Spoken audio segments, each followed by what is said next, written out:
Hi, this is Dr. Shapiro in Israel. You know, a lot of people have been asking me a lot of questions lately about Corona. And the truth is it's all very confusing. And I myself didn't really understand why are governments and World Health Organizations reacting so dramatically to something that seems like it's like the flu. And so I decided I'd investigate it and understand it a little bit better. And one of the things I realized was even the news sources weren't really writing about things and explaining them in such a way that explained why the dramatic reaction. So here's what I found out that helps to make things more sensical.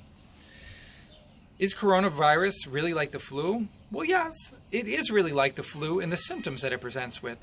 People who have a mild case of corona will have fever, cough, a general feeling like they don't feel well, they feel flu-like.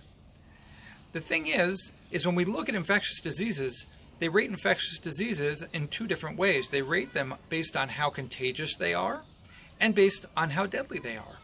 So let's take something like the flu.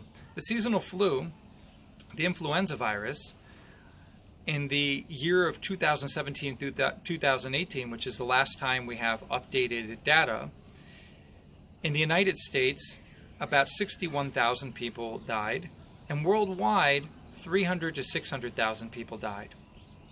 Now, let's compare that to the coronavirus. The coronavirus is about 2 to 3 times more contagious than the flu.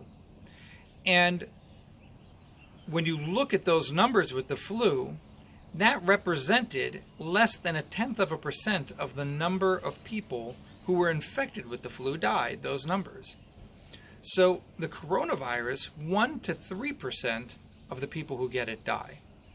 That means that the coronavirus is twice as contagious and somewhere between 10 and 30 times as deadly.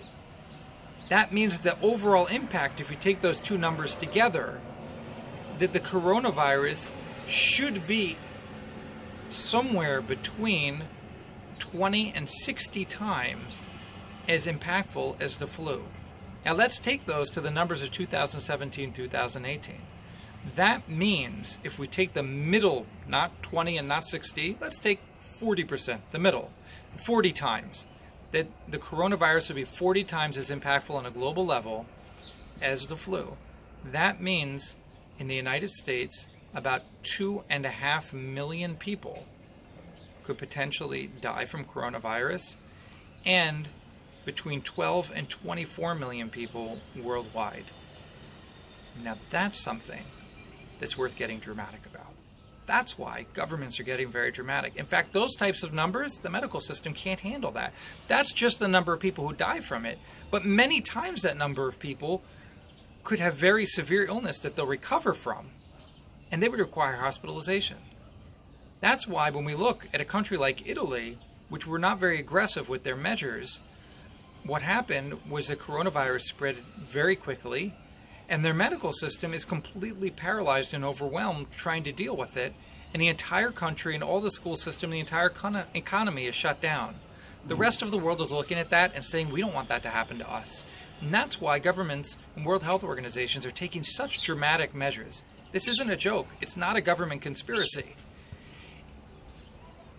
Every health organization locally, based on their government's decisions, are updating recommendations almost daily about what to do. It's very important to check on those recommendations and listen to them. If they recommend quarantine, this is not a joke. Do it. Because today, in our world today, we have something that we've never had before any time in history. Between the cooperation between the World Health Organization and local health organizations, and cooperation and communication between governments and technology, we have the ability to do something we've never been able to do with this type of outbreak before.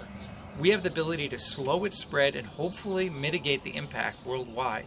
But it requires the cooperation, not just of governments, but of its citizens. It requires your cooperation and my cooperation.